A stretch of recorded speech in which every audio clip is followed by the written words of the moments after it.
कौन नहीं वापस करेगा?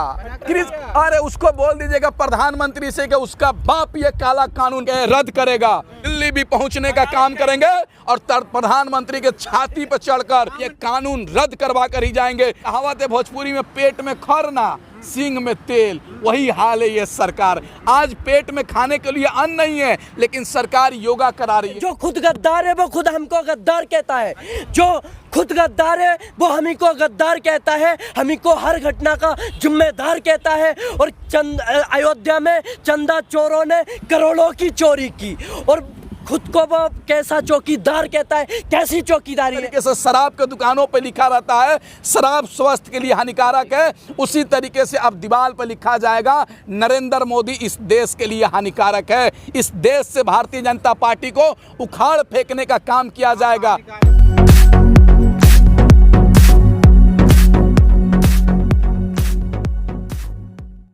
6 महीने से बैठे हैं, 7वें महीने की ओर प्रवेश कर रहे हैं, यानी 26 तारीख को 7वें महीने में चले जाएंगे। तो आपको नहीं लगता कि 6 महीने से लगातार बैठने का कोई असर नहीं हुआ, 7वें महीने फिर भी बैठे रहोगे? कैसे असर नहीं हुआ? कैसे असर नहीं हुआ? कहाँ असर हुआ? किसान आंदोलन के चलते ही भारतीय जनता पार्टी की कब्र खुद रही है। बंगाल में भारतीय जनता पार्टी चुनाव हारी है। अगर इसी तरीके से आंदोलन चलता रहा, किसान आंदोलन, तो आने वाले चुनाव में भारतीय जनता पार्टी का पूरे देश से सफाया होते जाएगा। चाय चाय करके आई थी ना ये सरकार, उसी तरीके से बाय बाय करके ये सरकार 2 पर जैसे पहले थी, उसी तरीके से देश में 0 पे लाने का काम किया जाएगा। इस भारतीय जनता पार्टी को नामो निशान मिटाने का काम किया जाएगा, क्योंकि ये सरकार किसान विरोधी है, युवा विरोधी है, महिला विरोधी है, गरीब विरोधी है। दुर्भाग्य तो तब हो जाता है जब देश के लोग रोजगार मांगते हैं, खाना मांगते हैं, रोटी मांगते हैं, कपड़ा मांगते हैं, तो ये सरकार कह रही है योगा करो। अरे किसानों के लिए योगा तो एमएसपी है, युवाओं के लिए योगा तो रोजगार है, और देश के आम नागरिकों का योगा तो महंगाई कम करना है। लेकिन ये सरकार, एक कहावत है भोजपुरी में, पेट में खरना सींग में तेल, वही हाल है ये सरकार। आज पेट में खाने के लिए अन्न नहीं है, लेकिन सरकार योगा करा रही है। दुर्भाग्य तो तब हो जाता है शरीर के लिए भी तो सही हो। क्या इससे पहले नहीं होता था क्या?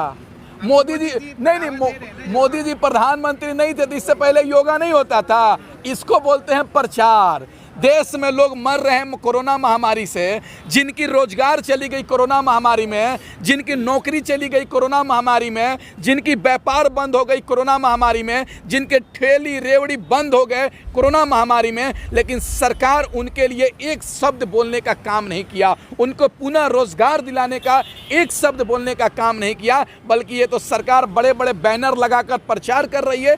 दुर्भाग्य तो तब हो जाता है कि जब सुप्रीम कोर्ट कहता है कि कोरोना महामारी में मरे लोगों को 4 लाख का मुआवजा दिया जाए, लेकिन हमारे देश का प्रधानमंत्री 187 पेज का पीआईएल दायर करते हैं और सरकार से कहते हैं, कोर्ट से कहते हैं ये सरकार कि हम 4 लाख मुआवजा नहीं दे सकते हैं। मोदी जी, आप बड़े बड़े बैनर लगा सकते हैं, करोड़ों अरबों खरब का प्रचार कर सकते हैं, लेकिन कोरोना महामारी में मरे लोगों को 4 लाख का मुआवजा नहीं दे सकते। सरकार के पास इतना पैसा ना हो, ये भी तो कारण है। एक बात बताइए हमको, कोरोना महामारी में चुनाव प्रचार में करोड़ों रुपए खर्च हो सकते हैं, प्रधानमंत्री जी चार्टर्ड प्लान लेके घूम सकते हैं, अपना करोड़ों रुपए का बैनर लगा सकते हैं, विदेश दौरा करके करोड़ों खरब खर्च कर सकते हैं, और अरबों रुपए का, करोड़ों रुपए का भारतीय जनता पार्टी नया कार्यालय बना सकती है। लेकिन जो कोरोना महामारी में जिनकी मृत्यु हुई है, वो सरकार उनको 4 लाख रुपए नहीं दे सकती है।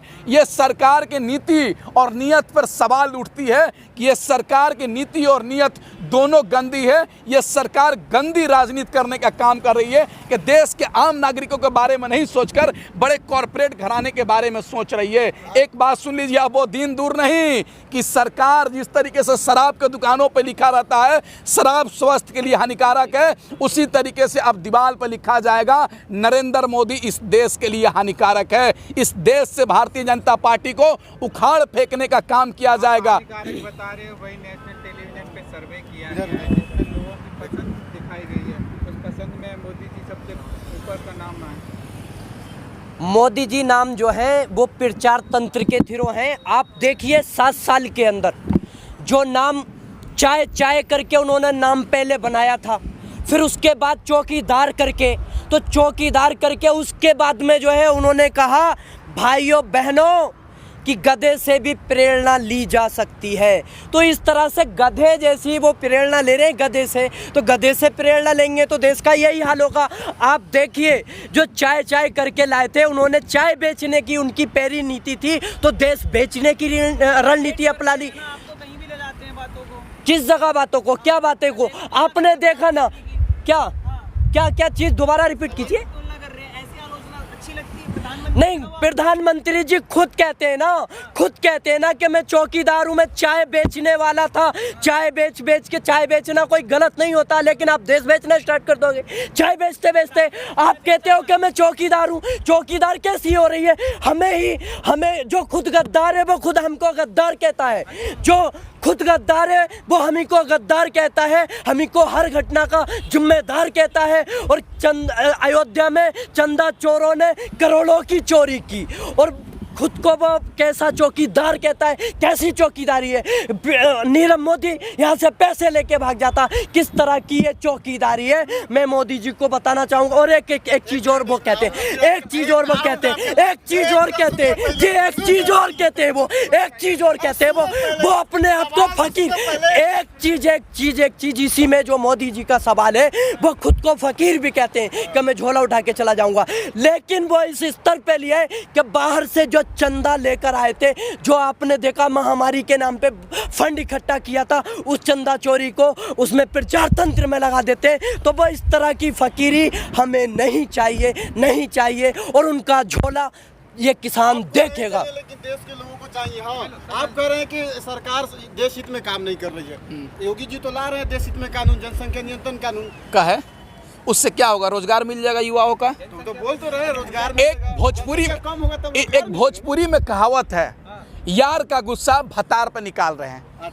कोरोना महामारी में लोग मर गए, रोजगार चौपट हो गई, लोग इलाज के अभाव में मर गए, नौकरियां चली गई, देश का जीडीपी -7 हो गया, उत्तर प्रदेश में ढोंग मचाए हुए हैं।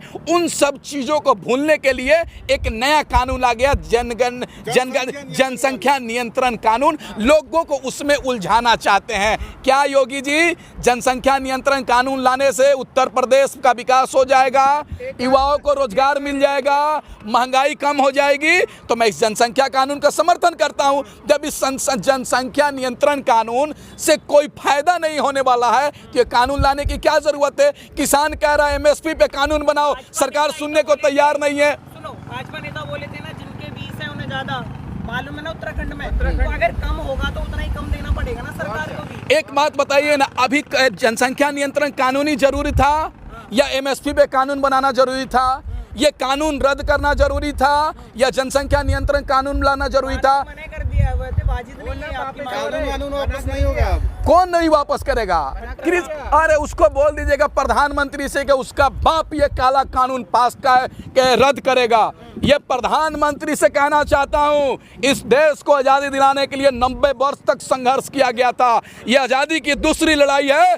5 वर्ष भी अगर बॉर्डर पे बैठना पड़ेगा हम बैठेंगे, दिल्ली भी पहुंचने का काम करेंगे और प्रधानमंत्री के छाती पर चढ़कर ये कानून रद्द करवा कर ही जाएंगे।